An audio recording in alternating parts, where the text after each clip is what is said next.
So, everyone knows that Tom Brady has 7 rings. And if you saw the roast of Tom Brady on Netflix, we find out he has 8th. But a lot of people actually don't know that he has a 9th ring. Believe it or not, it was a special ring from Julian Edelman for Julian Edelman because it is a cock ring. Ladies and gentlemen, welcome to the Dynasty BS show. My name is Smitty Sato, and we're here with our host Brian, and we have our first guest, Chad Love 4. Guys, how's everything going? Let's start with our host Brian. How are you?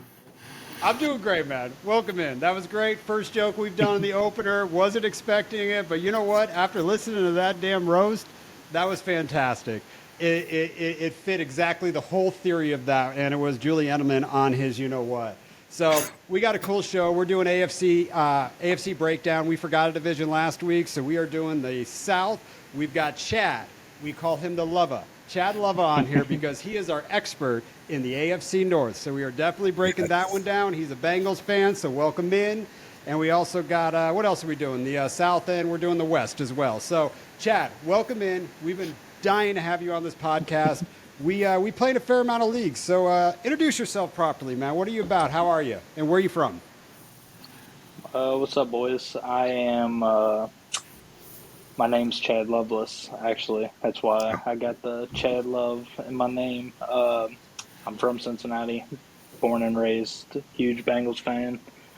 It's always nice when you draft a guy like Joe Burrow, get that franchise up and running. So, You're yeah, going to wish you had a K1. I like Kyler, man. Kyler's a good player.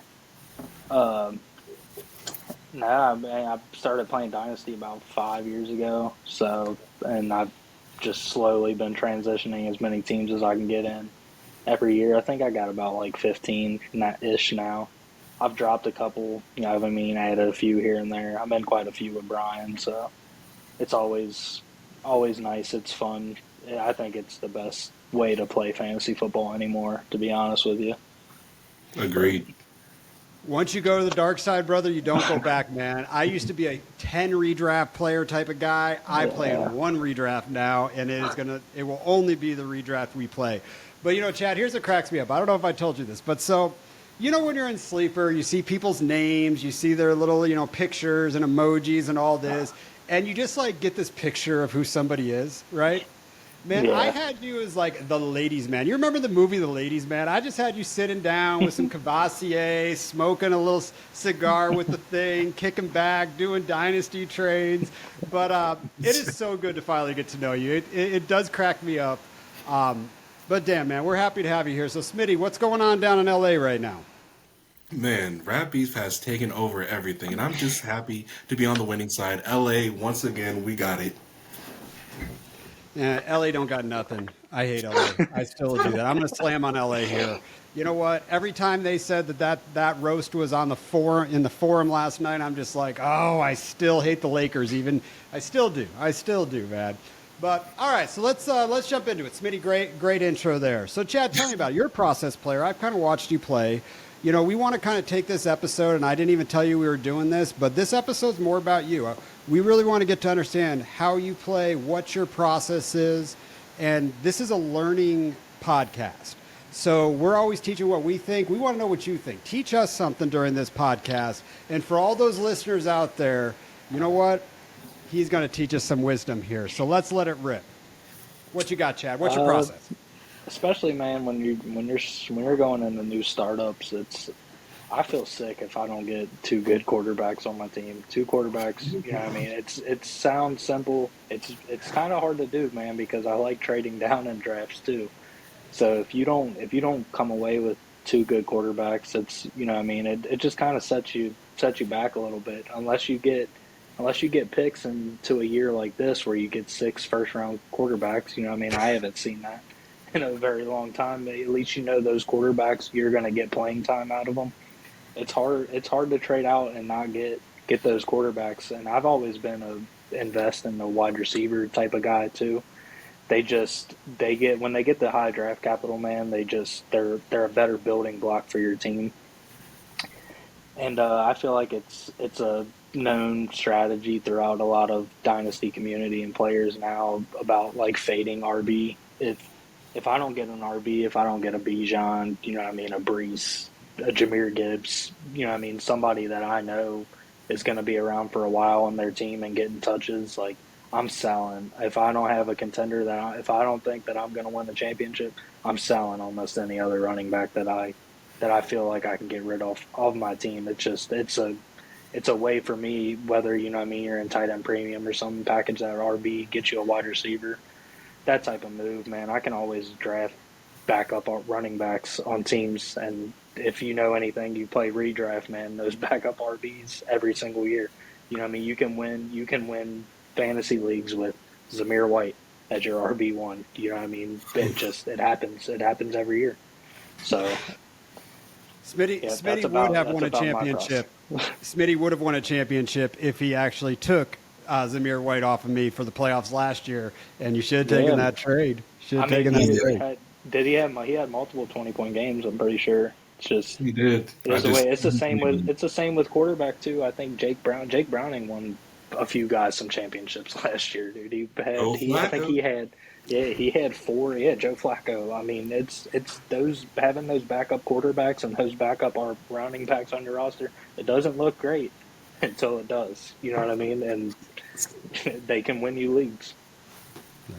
So from a process standpoint, so the beautiful part about this podcast is you and Smitty tend to think alike now on running backs because Smitty has to have his running backs. I spend my entire life preaching the fact that I don't need them, don't care about them. I'll get them when I need them. They'll be there. But talk to me about somebody like me because, Chad, legitimately, I will go into the offseason.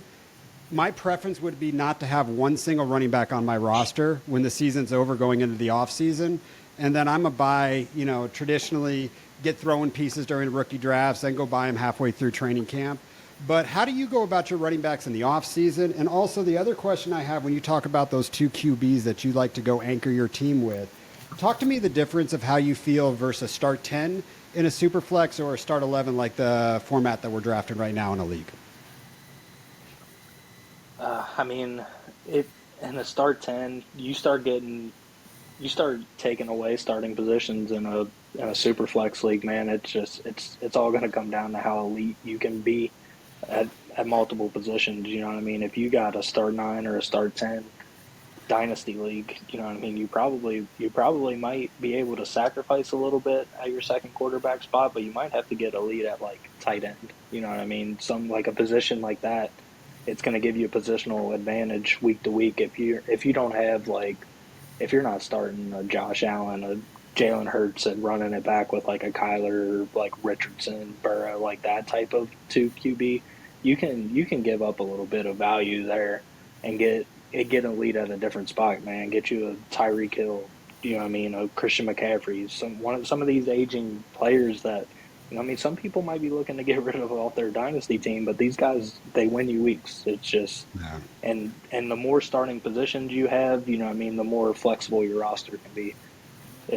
I'm still always looking to invest in wide receivers. I just think they hold their value so much longer in dynasty leagues. And like you said, man, it's easier to acquire running backs, especially like if you send out trade offers at the end of the season, you know what I mean, just 3rd round picks, you know what I mean, 4th round picks. If you got, I mean, how often are you hitting these guys and you come away with like a Jalen Warren or, you know what I mean, a guy that, I mean, now looking at the Pittsburgh Steelers, like I would love to have a Jalen Warren on my team if I'm a contender. Yep. So, Smitty, what do you think about all that? So, you love your cornerstone QBs, man. You got to get them. So, talk to me a little bit about how you feel about Chad's philosophy versus yours. Chad, I have to ask you something. Okay, so you said you really want to leave a startup with 2 elite quarterbacks. Is that what you said? Okay. Yeah, I feel if I've got them ranked, if I got 2 of my top 15, I feel, you know what I mean, pretty good about that. I'm always going to have multiple backups on my bench regardless. Okay, 2 of top 15. Okay, that's great. Okay, so who would you say is for this type of build that you really want to go for, who do you have in mind as like the lowest tier quarterback for your quarterback 2? Like who is just the least you can deal with? it's hard with this rookie draft that it just Uh, threw in 6 quarterbacks. You know what I mean? I have Caleb pretty high on the list. I have JJ McCarthy probably. I'd have to look at the rankings 16, 17. I'm not completely confident with him right now as my quarterback 2. Honestly, I think going into a season with like a Daniel Jones as your quarterback 2, if you want to go like low end, wouldn't be awful, but I'm more in like the Brock Purdy range, probably okay. right So around him. And that's like the last quarterback that I can be like very confident in as far as offense and fantasy points that he will put up throughout the year. So let's Um, find your line. I'm going to assume Dak Prescott's a yes, correct? oh yeah, absolutely. Brock Purdy's a yes. Yeah. Tua. I'll say yeah, but I don't like Tua as a long term asset, but I wouldn't mind if I have a contender if he's my quarterback too. I feel pretty good about that. But I would say that's your line. What about Jared Yeah, Goff? that gets iffy. I would take Goff. Okay, so I I'd would say take Goff Goff. this year. I'd say Goff's your line. Matthew Stafford. I would still feel decently confident with Matt this year, but I okay. don't know. He probably wouldn't be ranked in my top 15 dynasty quarterbacks. Hey, That's but you're simply confident age. as a QB2. You're So, confident in but him. absolutely, that's about it. That's about the same as like if I wouldn't be confident with Daniel Jones, but I could use him. You know what I mean? He's probably going to start. He's probably going to start all of next year. So So would you be more comfortable with Brock Purdy and let's say Jaden Reed, or would you be more comfortable with Jared Goff and give me a third round wide receiver right now? Waddle? No, not Waddle. God, Waddle? no. He's not a third. Let's say Cooper AJ He's second Brown. like, round receiver. Yeah, let's say AJ Brown and Goff, or would you like Purdy and somewhere in that other range? That I just I'll take Goff and AJ Brown. okay. So then Jared Goff is your line that you probably want to come out of the draft with. That's Yeah, definitely. I just AJ Brown is still, you know what I mean, almost as elite a fantasy player as you can get at the wide receiver position. So mm. it's if crazy. I can People are take, fading him almost right now. I wouldn't have much of a gap between Goff and Purdy probably on a weekly basis. I like Purdy and the offense that he's in. I like Goff and the offense that he's in. But if you're giving me AJ Brown over Jaden Reed, that's night and day difference. Yeah. So a lot of my philosophies are changing slightly around the quarterback position because I used to be I need 2 elite guys, but I'm right with you right now. I can go get a Jared Goff. I'm happy with that. And that's in a start 10 format. Start 9, I need a little bit more elite because I actually think I think we need more studs, QBs, the shorter the roster is. But man, Chad, you've seen me like I've been getting into these start 11s and man, I'm just fading QB. Like I'm down to Will Levis as my second QB, Daniel Jones, because dude, to start 11, I don't care about the second QB. I want to anchor with like a stud QB, and then I just don't care if I'm down in the QB 25, 6 range. Like I just don't care because I think I can make up those points. I mean, do you fade QBs at all in a start 11? It depends on how many trades I get. To be honest, if I'm getting good value on trades and it's not, and you turn around and it's the 7th, 8th round and you don't have a second quarterback, then yeah, sure, man, go take a shot on Will Levis. I honestly I don't mind him much this year either. You know what I mean? And especially in those deeper leagues. So yeah, it all depends. It all depends on what you're doing. I mean, if I have a choice though, and if I don't get value in my first 2 picks, and I get Jalen Hurts or a Joe Burrow in the first, and I got Kyler staring me down in the second, I'm taking it. It's just that I I'm looking at Kyler in almost the same breath as I'm looking at my first round pick. You know what I mean? Kyler could be a top 5 quarterback taken in Dynasty next year. Oh, That's how I like to look. That's how I like to look at when I'm picking. Yeah, sure, you take some floor in your players, but this is a dynasty league, man. If you're Yeah. confident that this league's gonna last for a minute, I'm taking upside. So Yeah. So that's Smitty, where I like to I stand. feel it. Smitty, I've done enough drafts with Chad over here that It's so funny because he does like to build kind of like I build. Like he'll trade down. Like Chad, you prefer that trade down method, punt first year kind of. So him and I Yeah. do this, and it's hilarious. It is literally first one. It's like a race. Who's going to start trading down first and set the friggin' price of this entire league for the next 3 days? And we are constantly bidding against each other on the trade down process. So, Chad, I apologize. At any draft you're in with me, you're not getting the trades you want because I'm willing to take less to get what I want done. Hey, Yeah. people always think I'm like BSing them, man. When I'm in my messages, I tell them all the time. I'm like, dude, I try to be as honest with people as I can be, and I if I don't like what value you and I are discussing on a trade, dude, I'll take my guy at a spot. And it's Yeah. not like, I mean, I'm not trying to pump up a price or anything. I try to be as honest as I can. If I feel like I'm not getting a good enough value, I'll stay where I am and pick a, pick a player. So No. So, Nice. Smitty, you want to get on some rookie talk? You want to see what his favorite rookie landing spots are? Dude, yeah, let's hear it. So I met you kind of formally through It's formal. we yeah we had a Zoom call during the first round of the draft, and one of my favorite thing was actually talking to you about rookies and who we wanted to go where and seeing them actually end up left and right, and that was such a good time. So I figured we could have, now that the entire draft has settled and we've been in and out of rookie drafts. Now we can just like kind of continue that conversation. So I want to know, just in the first round of your rookie drafts, who has been your favorite target? I mean, it's hard. I mean, unless you got the 101, 102, but I mean, it's hard to not love Caleb Williams and Marvin Harrison and what they're walking into. I mean, Caleb might have the best situation any of us have ever seen of a rookie quarterback going into. Like, this guy's got 3 legit wide receivers. He's got 2 good tight ends. He's got a good running back room. I mean, he can use his legs too. I think that was a very underrated part of his game when he was at USC.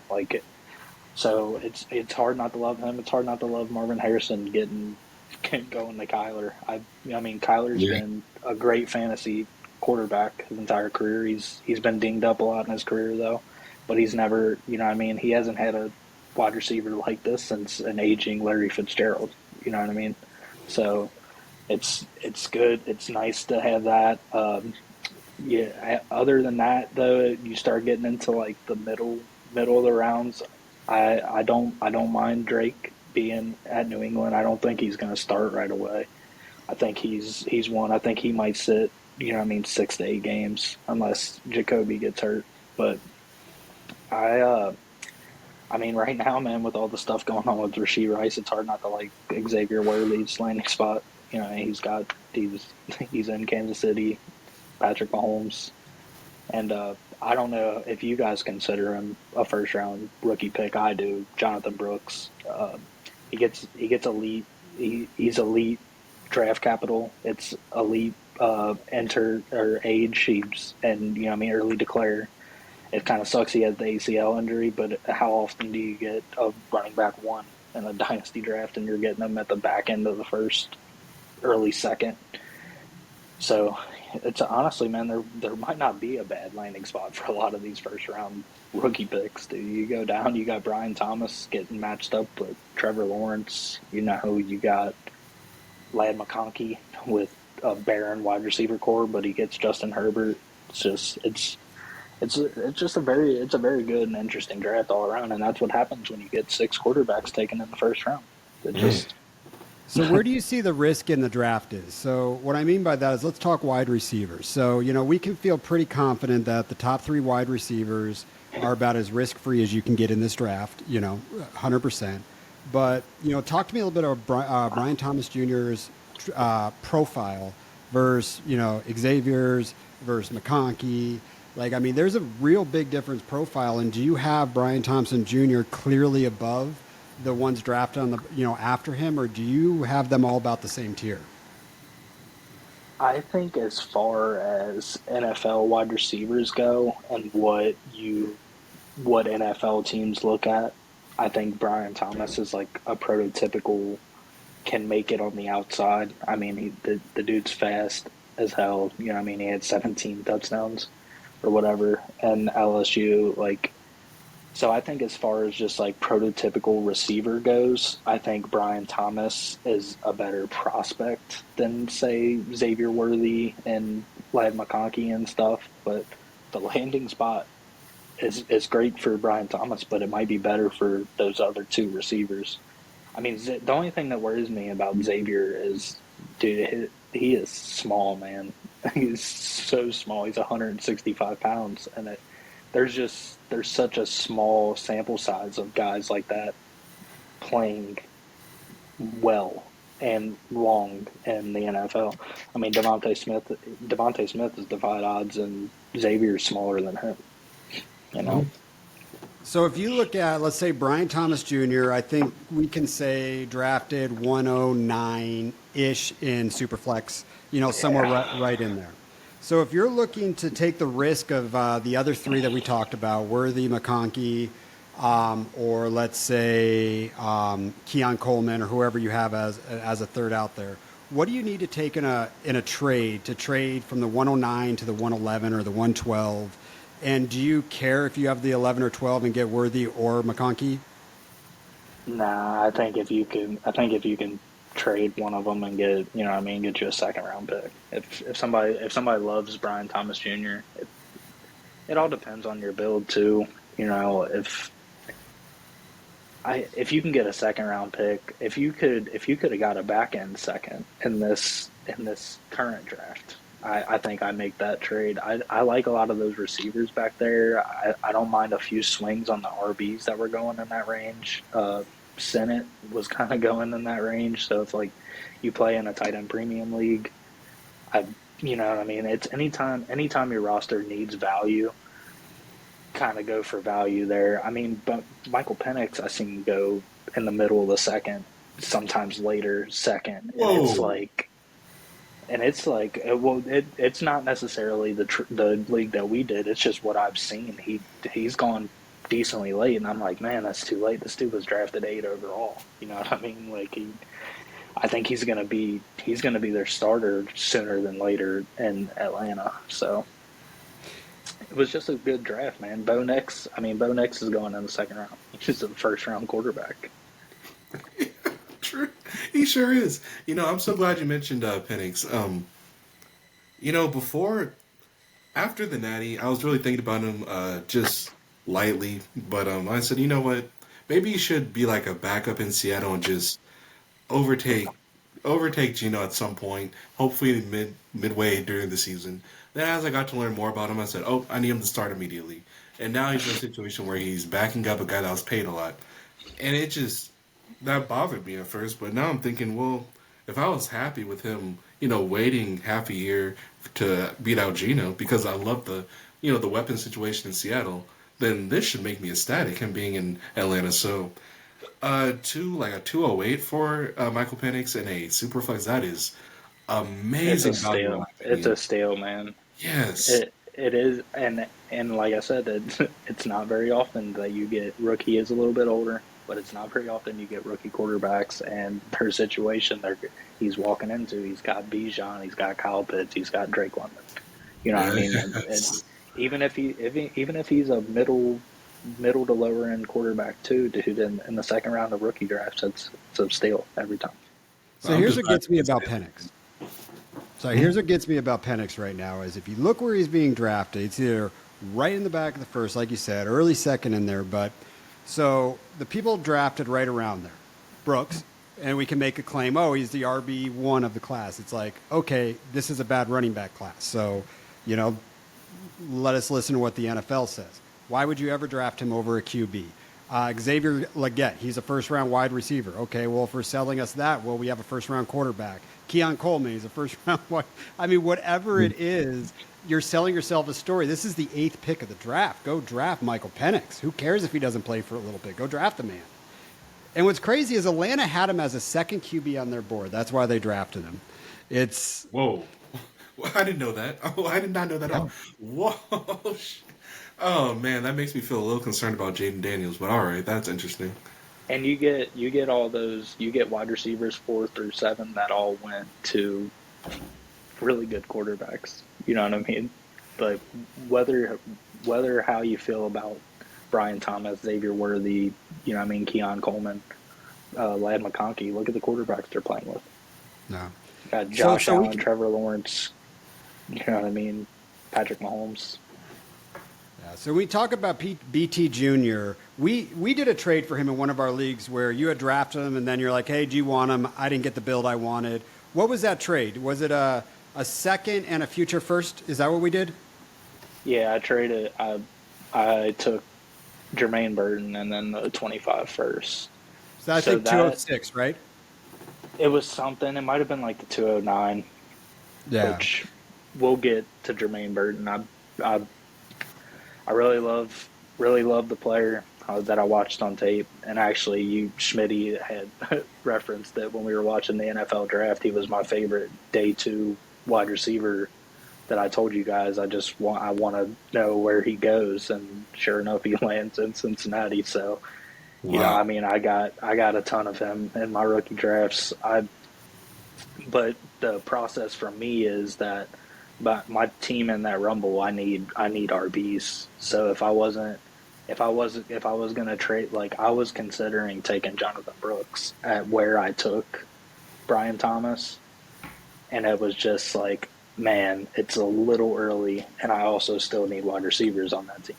So my whole thinking was get Jermaine Burton, get your 25 first for next year. You'll find a running back. Whether you got to pair it up with another 25 first, I'll get the running back that I want next year. So that was kind of my thinking on the trade. I love the trade for both of us, to be honest. Dude, it was process. I've been meaning to give you some props on that one because we both accomplished something that was really good for our teams, and I preach that on this show. It doesn't matter what the value is, as long as you get what you want. I love kicking picks into the future year. I love not having a name on my team and a pick. I can control the value on what I want to do with it. I think you smash that trade, and I'm in a like, dude, I'm going for it. So I was like, you know what, this trade works for me. I have plenty of liquidity still in that vault for when I need it mid-year. So we're pretty good there. Now, who actually for both of you, Smitty? Let me ask you this: who was your most drafted player during the rookie season? You know Who do you what? seem like it's just on every team? I hate to. I'm gonna have to pull his name up because it's such a homer pick, and it's like this dude really may not pan out, but I Okay, believe his who name. is the non-LA Ram that is your most owned rookie player? You guys, Jordan Whittington, he has been consistently not drafted, which I mean he shouldn't be, but he's an LA Ram. You know, we figure things out with the receivers, and I don't know, just see what happens. Outside of him, man, I think my top three really are. And let me just start by saying this: most of my dynasty teams barely no liquidity, so I couldn't play too many first round games, unfortunately. So I had to do my damage in the third, fourth, and even waiver wire. So Malachi Corley actually is my number one, and when I could, Michael Penix is another guy I have a lot of, and even so when I could, Jaden Daniels. So those are my top three. I love them. Um, but Michael Corley specifically because I am very afraid of what's this guy, Big Mike Williams. I'm just very afraid of his health. I mean, he's a dog when he's healthy, but geez, we just haven't seen too much of it. So since the Jets got the O lineman that I desperately needed them to get, and they got such a great one too. What a great move! They got like they're ready to do things now. They're ready to like have a healthy Rodgers. It's really all up to him. So if Rodgers gonna be healthy, he needs this weapon, and this was a nice little late weapon that they can get. And for me to get him in the third was perfect. I love that. How about for you, Chad? Yeah, I like a lot of the receivers that were going in that third round range. You know, what I mean, I got a ton of Jermaine Burton. I got a ton of Javon Baker. Ooh, I got a little bit of Troy Franklin, not as much as I wanted to, just because I like the situation. You know, what I mean, going to your college quarterback, don't have many targets to yeah, you're very compete familiar with on with that that a little team, bit, aren't you? especially if Cortland Sutton's gone. You know what I mean? But I had a lot of like 106 to 108 picks too to pair up with early picks that, you know what I mean? Because if my team sucks, dude, I'm gonna have multiple picks in the first round. It's just whatever I got to do to get more, especially in this class I was doing it. I ended up with a lot of JJ McCarthy. Oh, Now I'm not like I wasn't really like high on him as a player, but it's hard to ignore his landing spot. You know what I mean? He's got Hawkinson, Jordan Addison, Justin Jefferson, and he's Kevin O'Connell's a great uh, play caller. So I'm not even sure that he starts out the gate. It wouldn't surprise me if Sam Darnold, you know what I mean, starts for a month there. yeah. But I ended up with a lot of him, and I ended up with a decent amount of Drake May too. It was just one of those 106 to 108 picks that I really like the player Drake May, and honestly, I don't. It's a good freshness to New England getting Belichick out of there. You know, what I mean, getting a new coaching staff, and they got some young wide receivers in this draft too. Javon Baker was one of them. I got a lot of him. There's no guarantee that Jalen Polk is Drake May's guy. You know what I mean? They're gonna go to camp together and may the best man win, and whoever earns Drake May's trust is going to be his target when he gets on the field. So, Yeah. Jalen Polk might be going 6 to 8 picks before Baker and rookie drafts. So that's why I got a lot of more Baker. I'm always a take the second guy. Nice. Whether it's running backs or whatever. Now that I've had time to really digest the insanity of my portfolio rookie drafts, I'm slowly becoming. Drake May was like my favorite draft pick every time I drafted him because I don't look at community. I'm actually going to call this entire community out. We mocked him to go where he was going. We knew he was going where he was going. We mocked J.J. McCarthy to go where he was going. We knew they were trading him up to go there. But all of a sudden, the second it happens, now Drake May is literally, you can get him at the 108 and 109 in drafts. Get out of here. This community is so stupid. Draft the guy that's got the highest ceiling, 100%. But here's my other takeaway, Chad, and tell me how you feel you fell in these drafts. Like, I kind of got into, and I'm pretty player agnostic, but I got into the second and third round, and I really found myself not giving a shit who I drafted. Like, from the 205 on, it was like, all right, I've got 3 picks here. I'll draft these 3 players. Oh, I don't have a third round, so I'll just go up and draft someone later in the second. Like, I just drafted names, didn't care who the names were. I wanted a lot of everything, and I didn't want to like target anybody. But I got a lot of Jalen Wright too. I was a just lot gonna of say, Jalen Wright in the late second. It's a process pick, dude. He fits exactly what McDaniel wants to run in his offense in Miami. He's not even Achan's 21. he's 180 pounds, and as much as I love Achan, the fantasy player, he's never going to be a 250 touch guy. He doesn't need to be for where he's going in dynasty picks. Raheem Mostert can't stay healthy either. So Jalen Wright, I think, is a great pick in the late second, early thirds of rookie drafts. He might have some value this year. So you made a man very happy with your words of wisdom because I came away from my rookie drafts. He is my most rostered player out of anybody in the NFL on my team. Nice. So your mouth's to God's ears, brother. Smitty, what do you think about Wright, man? I adore how young he is. It was between him and Braylon Allen, just like before the draft happened. I love those two like kind of the most. I understood the hype on Benson. I mean, yeah, I understood the hype on Benson. I even understood the hype on Brooks, but I was very scared of Brooks' knee. And I'm just starting to like these smaller backs.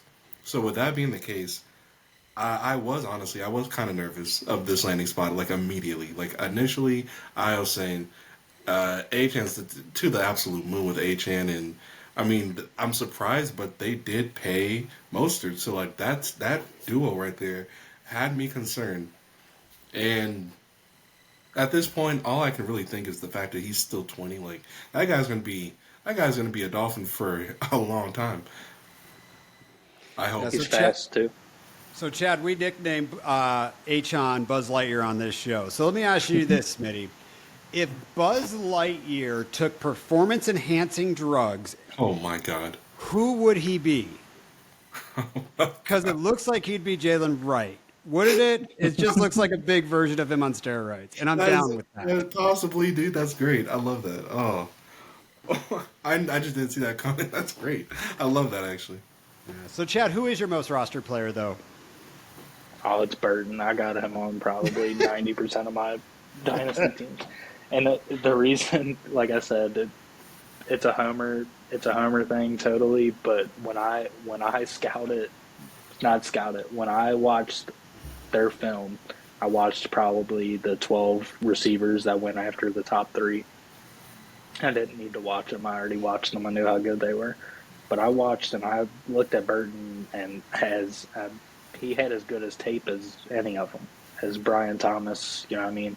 He just had the off the field issues that that's why he went where he did in drafts. And you get him in a Joe Burrow offense, and where Burton was the best in college was man coverage, 1-on-1. He was the best receiver, and like right there with any O'Dunes, all of them, and man coverage, and he's going to see a ton of that in Cincinnati playing with Jamar Chase. So I think he's going to be exactly what all dynasty managers wanted out of T. Higgins as far as the fantasy asset goes. I think I really do. He's a better like pure receiver than T is. T's great at what he does. He's huge. Contested catches, or you know what I mean, they call them 50-50s. They're more 80-20s with T.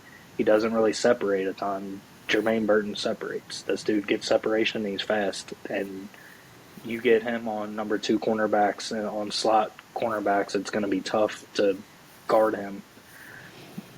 You know what I mean, when you got Jamar Chase on the field and Joe Burrow throwing you the football. So Smitty, it sounds like he's player agnostic 100% in this game, right?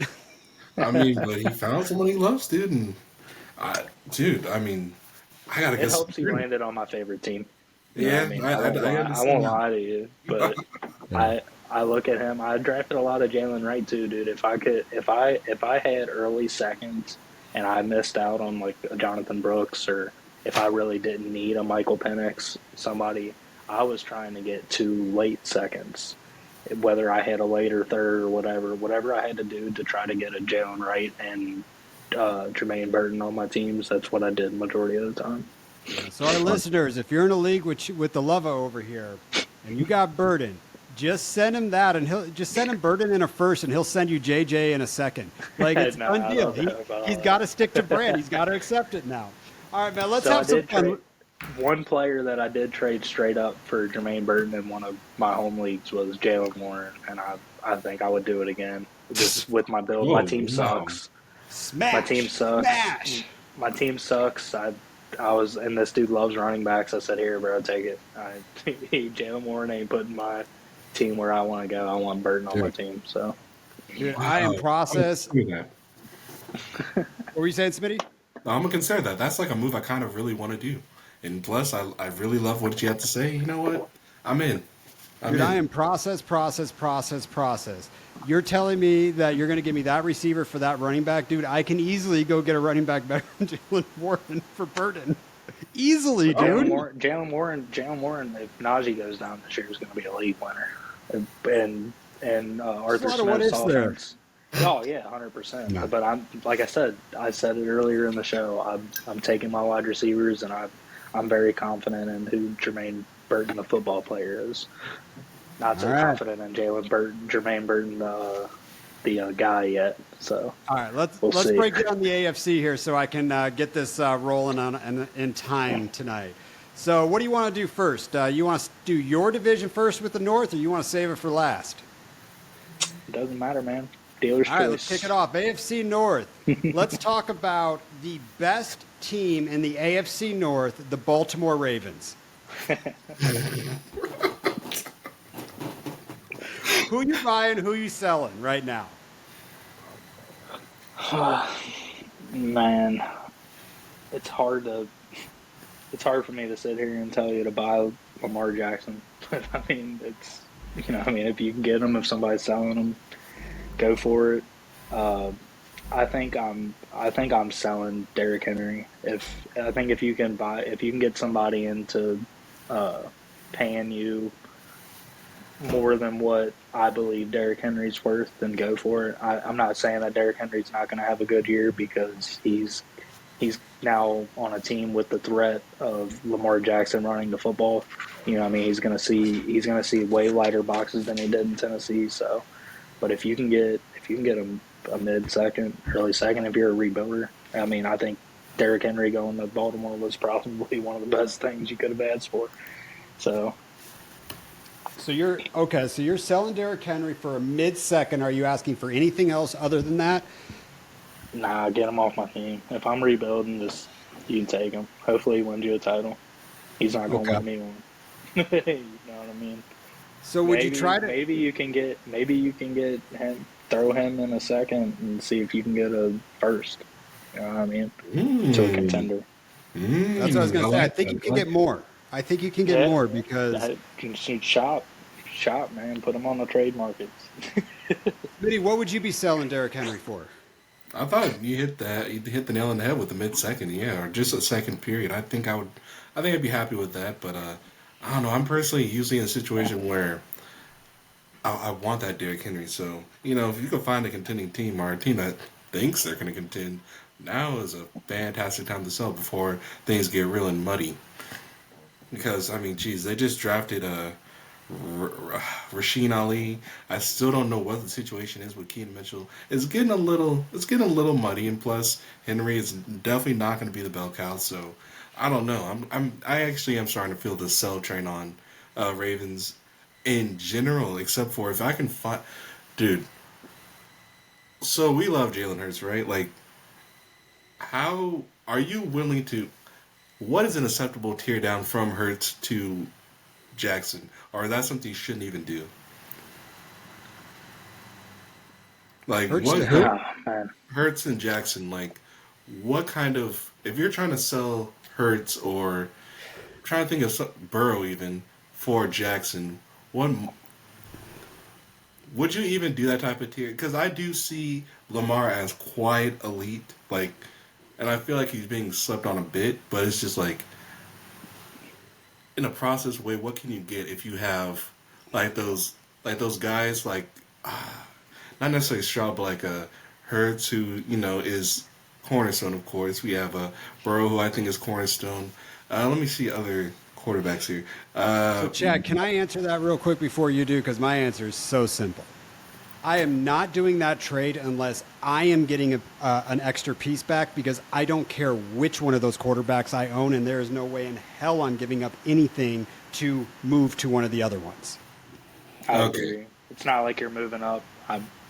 If, you're not moving up to Josh Allen, even though I could make the case for Jalen Hurts. I think he's very Josh Allen like just because of his role on the goal line. You know what I mean? That I don't know what it's going to look like this year without Jason Kelsey, but he just his rushing touchdowns and stuff is just it's elite, and you got two very good wide receivers on your outside. So, and you got Saquon there now. So, yes. So, tier, Yeah, I agree with you though. Definitely try to buy Lamar, but I don't know, do it in a sneaky way. I just don't know what that way is. That's my issue. yeah, so it's hard. let's It's going to be backdoor this a hard to little buy bit. any of them. Yeah, so let's backdoor this because I'm thinking that Lamar, I've pivoted off of Lamar in a few places. I've actually been selling Lamar a little bit. But Chad, if you were to sell Lamar and you're going to tear down at QB specifically, what are you looking for? Are you trying to get in the Brock Purdy range? Are you trying to say, hey, a manager, you got Jaden Daniels, you had the 102 or 103 because of a trade. Why don't I go ahead and give you Lamar? You give me Jaden Daniels and a first. Would you be cool with something like that? Yeah, I Mm. think I would shoot. I'm not the biggest Jaden Daniels guy. I I don't like his metrics when he was throwing over across the middle of the field in college. That doesn't mean that he can't be a good quarterback. I just seen a lot of like Justin Fields and his decision making. So, but I think if I'm going to target a quarterback in that class, I'm going to target Drake May, and I'm going to wait until the season because, like I said, I don't expect Drake to start, and guess what? That value's going to take a hit. You know what I mean? Some dynasty managers will panic. Maybe they won't if they're in a really good rebuild, but I'm going to target Drake May in even more leagues when the season rolls around and he's not playing. Uh, that's what I believe. You know, what I mean, if he ends up starting, so be it. I believe in the player, but that's type. I don't think I would go down to JJ unless somebody's like, here, man, there's JJ McCarthy and 2 first-round picks. Like, I think I would shoot for Drake May. Start 11. Would you take Kyler Murray in a third for Lamar Jackson? Smitty, I want Oh your yeah, opinion too. Oh yeah, I would do that. I would do that because I'd be happy with either one. But if I'm getting, an extra piece, like I'm getting, some capital for it, yeah, I do that. I want either one though. That's the truth. Okay. I'm taking Kyler in a third as soon as possible. It Are you wouldn't surprise me touching? if Kyler outscores him.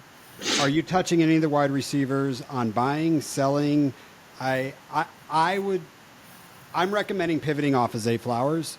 I think you can use Zay Flowers as a tier up target personally because, dude, he had an okay rookie season. Doesn't mean he's going to get better next year. And there is a shit ton of wide receivers that just came into this league that have a better profile.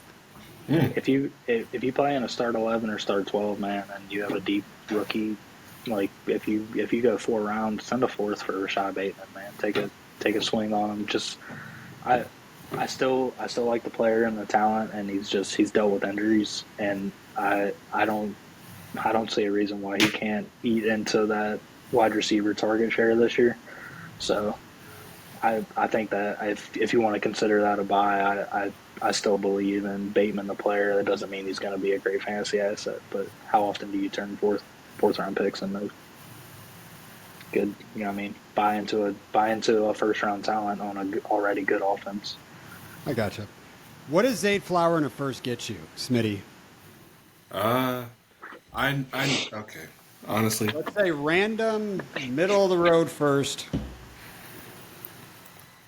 I would say AJ Brown. I would say him personally. Well, what do you guys? How do y'all feel?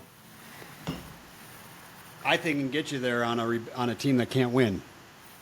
Yeah, if AJ, yeah.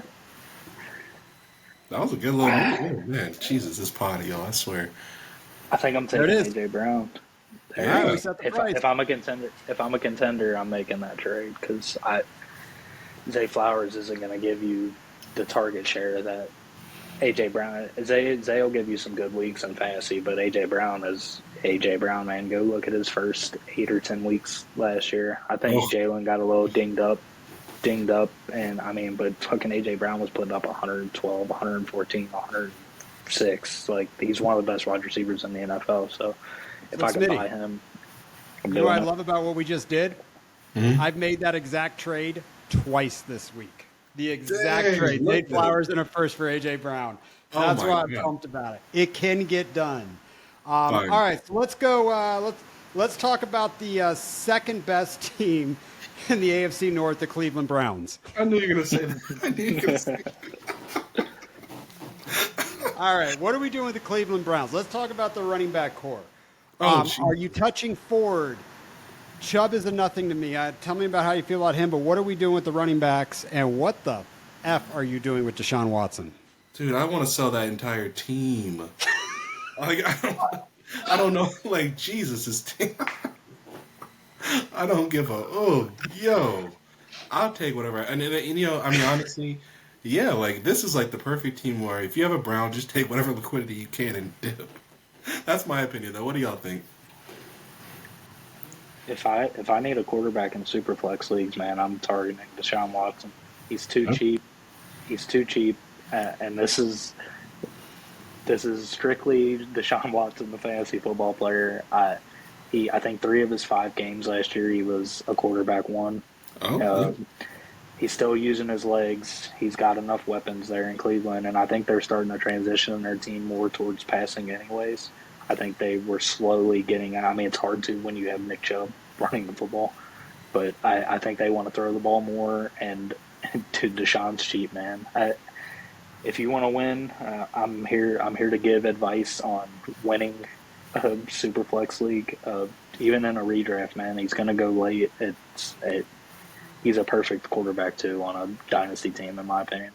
Perfect quarterback, too. Y'all heard it here first. So here's the cool thing about Watson is I do own him in a lot of places, but I've traded for him real cheap, dude, and got him as my third QB. But the places that I have him as my second QB, here's kind of my thoughts. It's like, all right, in Superflex right now, I don't really care about the third QB as much. Like I don't care because if my second goes down, I'm screwed anyway. You know, that third QB ain't going to take me to the championship usually, so I want to stud somewhere else. But if I got Watson, you know what? I'm going down with the ship. If it works, I'm smashing and competing. And if it doesn't, I got the 101 next year and don't even give a shit. So, I mean, I've seen him be traded for a third round rookie pick, dude. It's just Oh my god. Oh, I So didn't I know got- that. it's too cheap.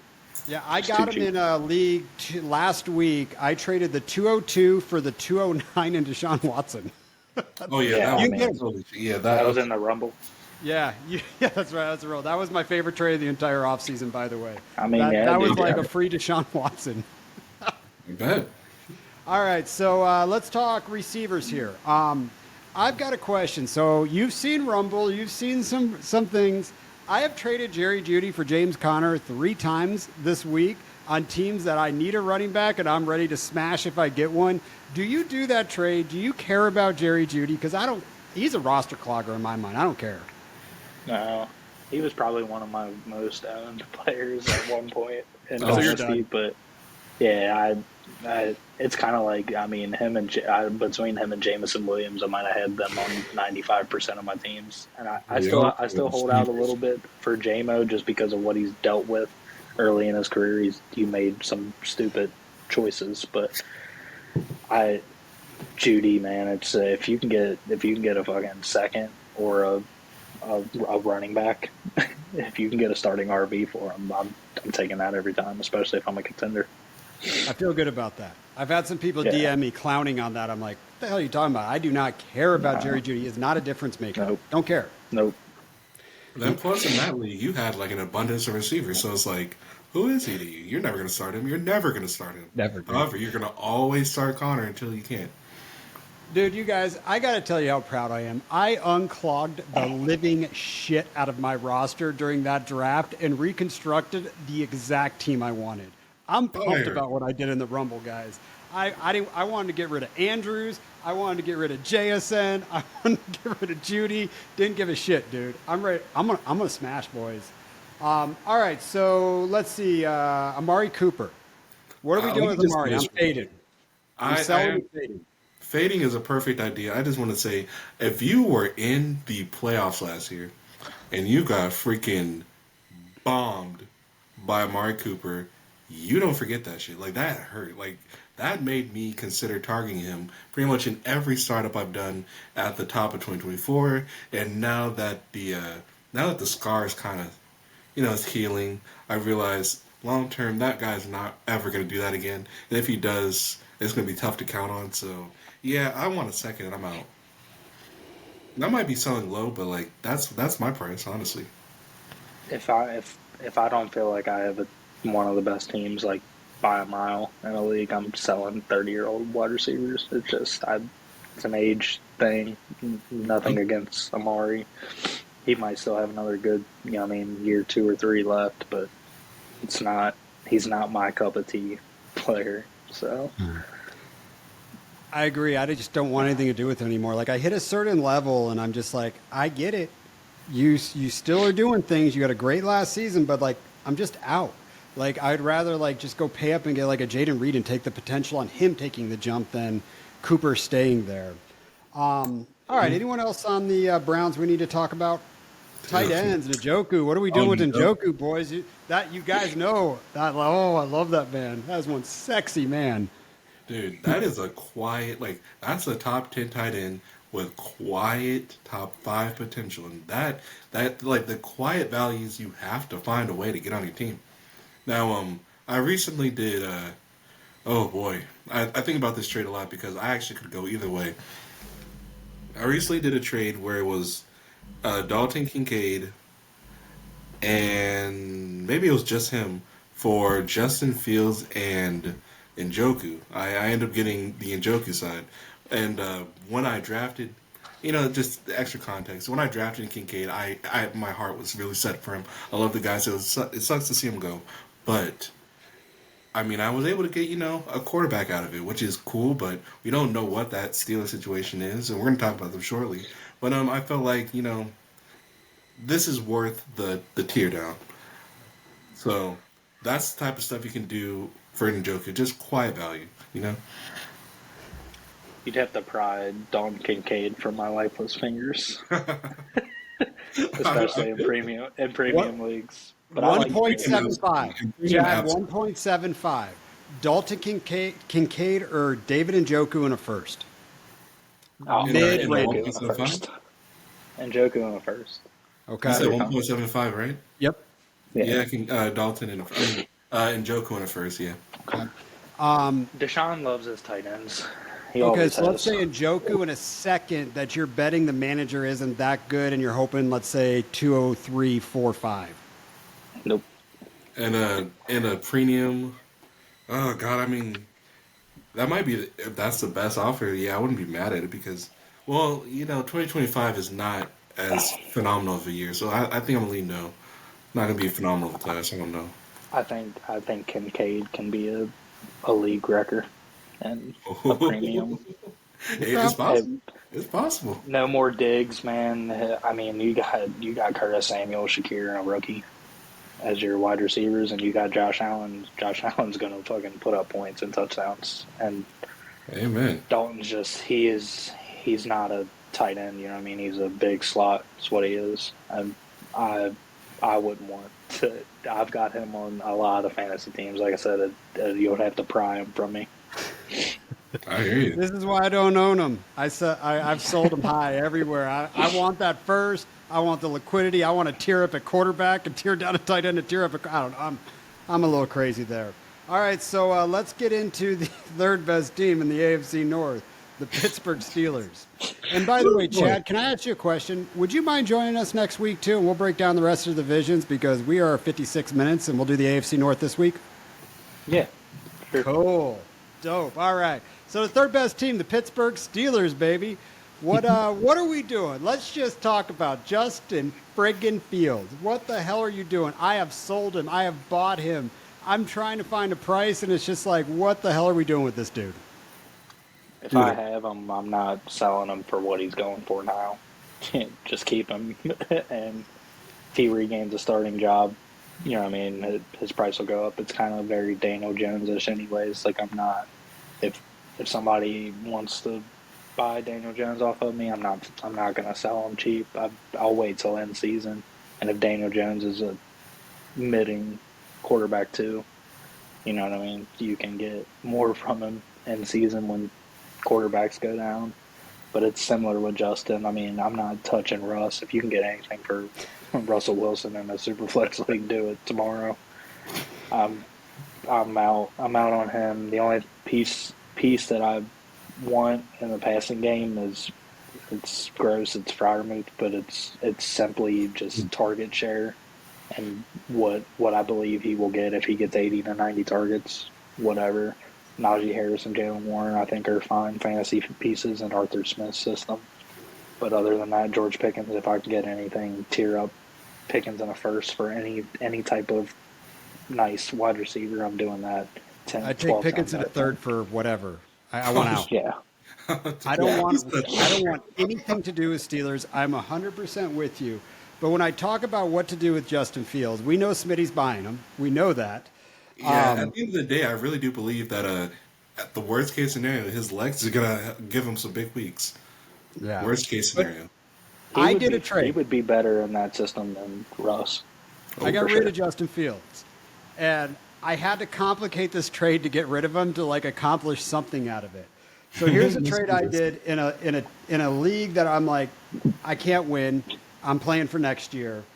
I got Michael Penix in a 2025 first for Derek Carr, Justin Fields, Ricky Pearsall, and a 2025 third. I just threw shit at it, dude, to get that first in Penix. That's how you got to trade. Don't be afraid to get rid of them, but just complicate it enough that it gets a trade done.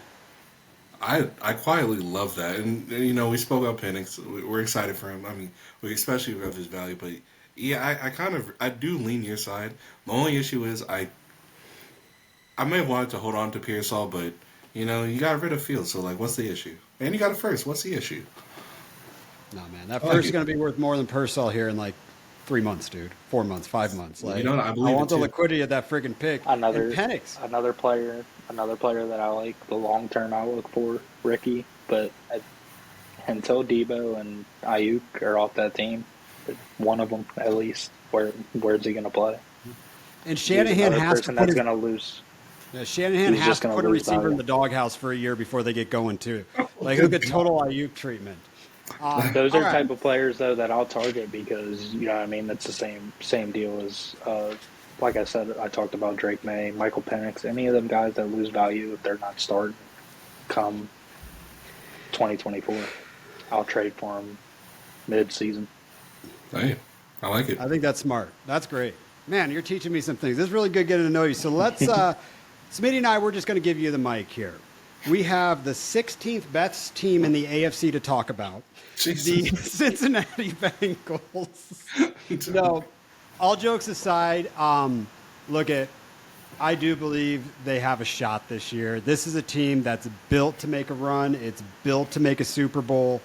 This Baltimore Ravens, Cincinnati, it's going to be fun watching them because these teams are both ready to compete, and it could easily Until be the that AFC quarterback goes down. Championship. Yeah. Joking. So That you was talk to us about your team. Tell us everything you want us to know. Who we should be targeting, Burden, obviously. Who we should be selling, and just speak to us, preach to us, brother. Yeah, I love Jermaine Burton. I don't think you're going to see a ton from him in year one. It's another player that you might be able to get cheap just because, you know what I mean, he's got T. Higgins, he's got Jamar Chase ahead of him.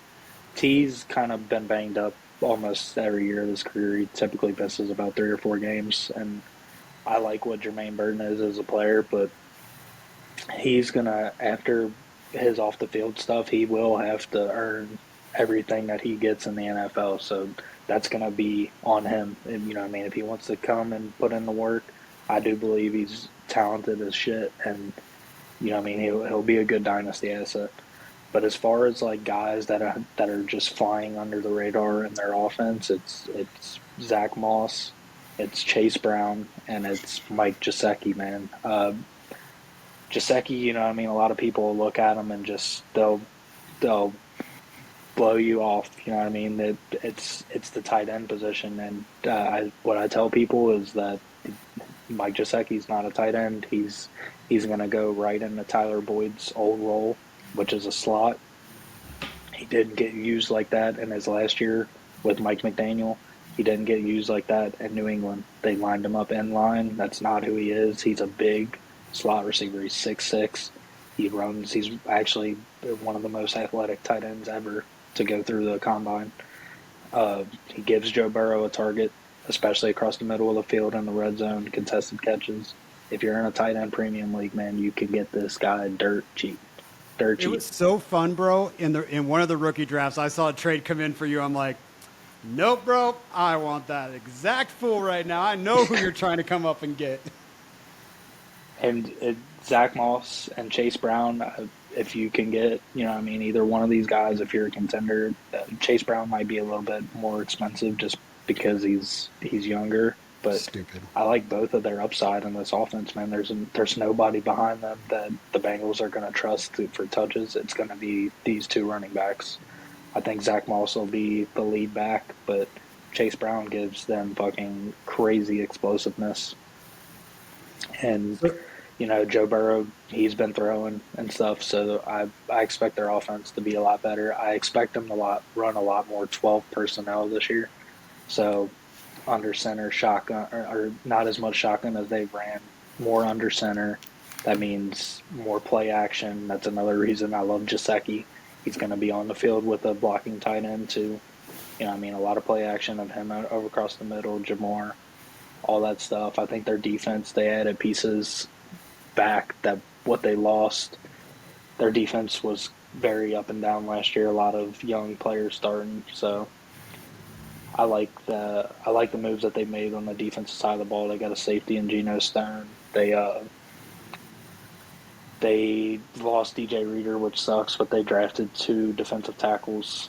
You know, I mean, they got young on the edge, so We'll we'll see. As far as their defense, I'm still kind of iffy on that until I see it better than what it was last year. But if their defense is bad, guess what that means? More fantasy points on the offensive side of things. And I have no problem when Joe Burrow was healthy last year. After the first month, they had a top 5 offense in the league. So True. they're going to be more explosive. Moss and Brown are both way more explosive than Mixon is. As great as Mixon is as a running back, he's I'm going to get you what I need, 4 to 6 yards. He's not going to break anything past 15. Zach Moss was more explosive, had more explosive plays than him in about half the touches last year. I don't think he's going to get Joe Mixon's workload, but it's when the Bengals play defenses, they're seeing a bunch of cover two high safety, not light boxes, and they need something in the running back game that's going to make these teams be like, okay, now we got to bring an extra guy in the box. Now we're going to give you more one-on-one opportunities on the outside. So Zach Moss and Chase Brown are going to open up those opportunities for T. Higgins and Gesicki and Jamar, more of what you've seen in 2021 versus what you've seen the last 2 years in the Bengals offense. So, Smitty, how do you acquire Zach Moss? Good God. Great question, because I want no parts of that man. Okay, well, 4th-round rookie pick, bro. You'll probably get him. You know what? I think someone would do. Like you could probably trade away Jalen Warren in a third for. Wait, what am I trying to say? You could probably trade away Jalen Warren for Moss in a third. That's probably something you could do. I was gonna say, man, I'm not giving Warren plus for him. Yeah. No, I messed that one up. I think I traded Brian Zach Moss in the Rumble for Bateman and the 3rd-round pick. Yeah, that's exactly what it was. I ended up taking. Dude, you hit me in the perfect timing because I'm like, I fucking can't stand looking at Bateman one more year on this damn team. You shot that in, I'm like, done. Well, I was hoping that the 3rd-rounder would turn into Jermaine Burton, but he was starting to go like so much earlier. After this was before he landed in Cincinnati. I had already made this Zach Moss trade. So who did the third end up being? I'm not going to get him in the Javon Baker. So Javon Baker, like, I'm cool with that. Yeah, and Rashad Bateman gets you Zach Moss. Yeah, all right. I was cool with that. My teams. I ended up with. I had the 101, 106, and 107 in that league, and I didn't get a wide receiver. I got fucking Caleb Williams, Drake May, and J.J. McCarthy. So I was like, whatever, bro. I'm gonna run with it and see. You know what I mean? That's who I wasn't gonna reach and not take one of these quarterbacks. You know. So T. Higgins. I want to talk about Chase, and then we'll get out of here. Sorry, we're running just a couple minutes past an hour. But T. Higgins. What are we going to do with him? Because I did one of my favorite tier-ups I've done in a long time, because I do believe in T. Higgins' potential to just win you a week with his touchdowns. I traded Rashee Rice in a second for T. Higgins the other day, and I was like, I love this fucking trade. Yeah, I love getting out of Rashee Rice, honestly. I love that so much. Get out of I've gotten my only 2 shares of Rashee Rice over the last 2 months. And it's okay, you're buying it. I hear you. I mean, I had drafted him before hearing the club incident, whatever had just happened. Yeah. So I'm hoping that's just some BS. We'll see, but Rashee in a second for T is not. It's not the end of the world. That was Rumble. That was in the Rumble. Oh, was it? No, it was in DJs. I was going to say, I got Rashee. Yeah, it was in DJs. I got Rashee. I was going to say, I got Rashee in the Rumble. But are you buying T. Higgins at all? It depends on the league. I'd personally sell him, but it's kind of hard too because his value might not be as good as it was the last couple years. He's been battling injuries. He didn't have the greatest season last year, but he's probably going to go somewhere next year. where he's not going to have to battle Jamar Chase, and that could be a good thing. It could be a bad thing. You know, I mean, you might not have to compete with an alpha with targets, but you might not have Joe Burrow throwing footballs either. Oh, bro, So he's gonna be competing with Maserati Marv for targets next year, bro. I knew, I knew, I would hate I knew that. that NFC West would be mentioned here. Because I was thinking, oh, he could be kind of firing the Rams, but you did the Homer thing before me. You Right. predicted this. I think T's a good receiver, but it takes a good offense, a good quarterback to unlock him, a trustworthy quarterback, because he doesn't create a ton of separation. So that's his problem. He's good. He's good on end breaking routes and down the field, but I don't know. I'm excited for what Burton will do, and I think this year, I think what I said with what Zach Moss and Chase Brown are going to do to open up more one-on-ones for the wide receivers. I think T could have a really good season. He's just got to stay on the field. So Yeah. So I'm gonna let you two duke this out. We'll spend 2 or 3 more minutes here. Jamar Chase. So I have consistently been seeing some trades in all these leagues. Puka Nakua in a second for Jamar Chase, or something into that range. I keep seeing Puka and something getting you there. I'm gonna let you two duke it out, because someone asked that again in one of my leagues last night, and I just said puke. Like, I am not giving up Jamar Chase because someone had a really good rookie year for someone that's shown he's done it 3 consecutive years. Like, I mean, what are you selling Jamar Chase for? Are you taking Puka in a second? Dude, if I have Puka and a second, yeah, I would love Jamar Chase. Please give me Jamar Chase for that price. Because honestly, here's how I feel. Um, Here's how I feel about Jamar Chase, Chad. I think when it's all said and done, the best dynasty asset you can have is going to be between JJ and Marvin Harrison. Marvin Harrison. They're going to duke out number 1. So then one of those would be 2. And then number 3 right there is going to be Chase. I am not of the belief that CeeDee Lamb is better. I'm just not there yet, and I don't think I ever will be. So, but a lot of people do feel that way. So, I don't know. Maybe there's a value thing there. That's a better argument, because I don't know. As much as I adore Puka, yeah, if you could throw in a second with Puka, please give me Chase. if I have Jamar and you're offering me Puka, I need a first or a player that I feel confident in outside of, you know what I mean, a second round pick.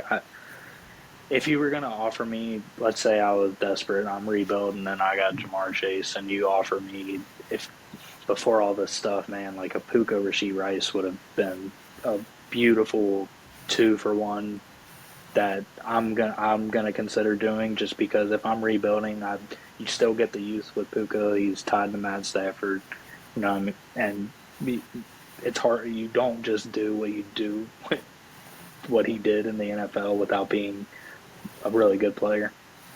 But as I think Jamar can be. I think he can be the number 1 wide receiver in any given season. That's not saying that Puka can't, because honestly he can. I think he would need Cooper Kupp to be out like he was last year, majority of the year. I think that helped Puka a lot. I mean, when Matt Stafford locks on somebody, he locks on to him. He's just it's who Stafford's been his entire career. His number 1 wide receiver always, always puts up fantasy points. But I think year in and year out, like if Joe Burrow's on the field, Jamar Chase is going to be a top fantasy wide receiver. So, and I think he's going too late in drafts. I've seen him go in the second round of the startup. It blows my mind, honestly. The one we just But did, he What? did. yeah, 201 or 202. But I mean, Puka's gone in the third too, and I think that's really good value on him as well. But it's like Trevor Lawrence. Like Trevor Lawrence is going in the third round of rookie drafts, and I'm never in the back end of third round reversals to snag him. But does Puka in a first absolutely get the deal done? I mean, obviously, just forget about roster construction. Let's just say, yeah, let's say you're going to rebuild, or you're going to play for next year and do a quasi rebuild, and you just need that. I mean, it's Puka in a first. Yeah, I would do it. I don't think you're going to hurt yourself. And if somebody's trading for Jamar Chase and they're willing to give up Puka in the first, they probably got a really, really damn good team. So Okay. you might have to pair that first with your second if you're going to have a bad team or something and move up. That's the way I look at it. Like, I'm not going to be stuck on a first round pick if I believe it's going to be in a later first. I'll pair 2 first up and go and get somebody that I want if somebody's willing to trade, or try to go get you a player, you know what I mean, a player that you feel really confident in. So last question of the night. Smitty and myself have been trying to figure out what we need to add to this player to get us in this range for a while. What do you need to add to Drake London to get you to Jamar Chase? Oh, And trust me, offers are about to go out when we get off of this pod.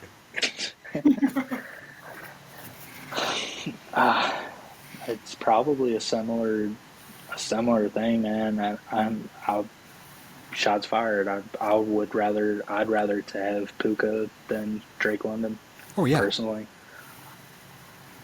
If you can get Drake London in the first and get Jamar Chase, I'm doing it 10 times out of 10. It's just you can sell Drake London being the player that he hasn't been, and that's not it. It's not any bad. How shitty Atlanta's been for 3 years. I get it. 2 years. It's a process thing with me. Like, if I can turn Drake London into, like, if Drake London was wide receiver 16 this year, like, that would be awesome for him. That would be for real. It would like, and that's very, like, on the table. But Drake London's never gonna be wide receiver 1 in fantasy, and Jamar Chase gives you that upside. I would gladly take a first and add it to Drake London to actually get a player that's done it every year in his career versus someone who might do it. Smitty, will you take that deal? Is that something, like, is that the price? okay. So, I would. Oh God. See, here's the thing. If I had Jamar Chase, I would accept. If I was trading away Jamar Chase, I would accept London and a first. Now, if I wanted to acquire Chase, I don't think I have the balls to do that. I'm sorry. I am stuck on hope that Atlanta is going to finally get it right. I'm still very excited. I would trade London in a second and get Puga. All right, boys, I'm going to tell you a secret. In the Rumble, I'm currently going to try to move Drake London and get Jamar Chase to put him with Justin Jefferson and Marvin Harrison. What a sick, do it. What a sick move. What a sick fucker. I want to do it so bad. If you pull that off, I think I might have to take a shot for you. Like, that's celebratory, man. That's.